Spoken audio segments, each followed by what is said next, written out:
ettaka balibba balimawo ku mulembe gwo. Okusinziira kwa lipoota yafulumizibwa poliisi mu mwaka gwa 2025 eraga emisango 663 gye gyaloopebwa nga gyekuusa ku bufere bw'ettaka nga ku gino emisango 74 gyokka gye gyatwalibwa mu kkooti. Olw'embeera eno minisita w'ettaka afulumizza ekiwandiiko ekitottola emitendera egigenda okugobererwa mu kugonjoola enkaayana ku ttaka.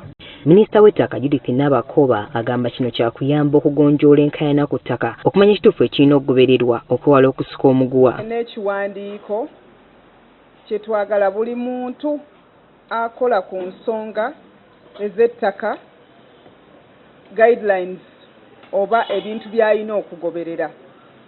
Bino byendeese olwaleero tubikoze nga tutuuza enkiiko ez'enjawulo n'ebitongole eby'enjawulo n'abamu ku bantu abalondoola ensonga ezikwata ku by'ettaka. Mu kiwandiiko kino teri muntu agenda kuddamu kugobebwa ku ttaka oba okumenya ekizimbe ky'omuntu ng'emitendera gyonna tegigobereddwa.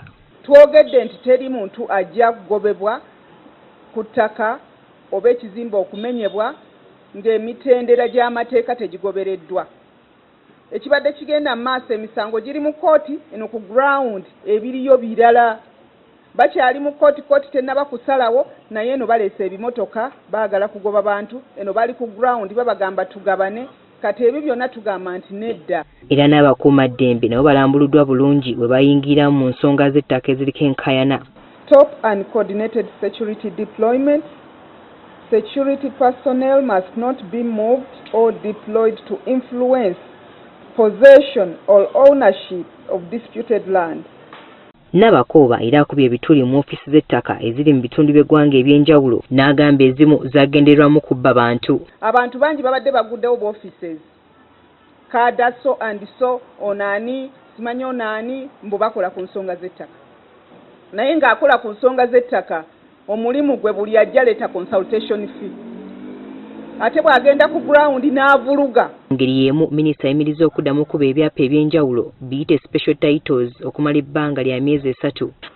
Naye kye tuzudde nti abantu abamu babadde bakozesa enkola eno eri mu tteeka ate okuba ebyapa ku ttaka ly'abantu ng'ebyapa byabwe gyebiri bye tuyita original nga gyebiri ng'oli alina ekyapa kye oli n'agenda naga nti kyabula ng'ate ekyapa gye kiri. Bano basabiddwa okuba bagumiikiriza ng'ensonga zaabwe bwe zitereezebwa. Bannayuganda bagumiikirize ne ba stakeholders abalala bonna abali mu industry eno titugezaako kutereeza era tusuubira nti myezi 3 tujja kuvaayo nga tutegedde bulungi obuzibu buli luddawa nawo we tulina okunywezaamu okulaba nti special certificates bwe ziba zikoleddwa zikolebwa nga ntuufu nga tezirina buzibu bwonna. Gavumenti efubye okulaba ng'emalawo enkaayana ku ttaka wabula nga zeeyongera bweyongezi kati Ssuubi bagamba balitadde emitendera gino egiteereddwawo okulaba nga bamalawo ekibbattaka mu ggwanga. Doreen Nannyondo, Agafeyo ku Spark TV.